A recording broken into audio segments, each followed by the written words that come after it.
Isang Chinese na babae na utakan ng kanyang sex attacker at sinampal ang lalaki ng 300 beses. Mukha bang may magandang mangyayari sa pagitan ng dalawang ito? Si Mr. Zhang at si Miss Gao ay nag-dinner sa isang restaurant. Pagkatapos ay niyaya ni Zhang na tumuloy sila sa isang hotel dahil gabi na. Pumayag si Gao sa kondisyon na matulog sila sa magkahiwalay na kwarto.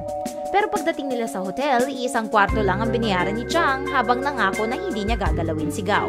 Pero pagkapasok nila sa kwarto ay hinipuan agad ni Zhang ang puwet ni Gao. Agad na umalis si Gao. Hinabol siya ni Zhang na nangakong hindi na niya ito uulitin. Pumayag si Gao na bumalik sa hotel. Pero hindi pa rin nakapagpigil si Zhang na kinagalit ni Gao. Nag-isip si Gao at sinabi niya kay Zhang na kung gusto talaga siya ng lalaki ay hahayaan siya nitong sampalin siya ni Gao sa mukha. At ayun, pinagsasampal na nga ni Gao si Zhang. 300 beses siyang sinampal at mukhang nag-enjoy naman itong lalaki.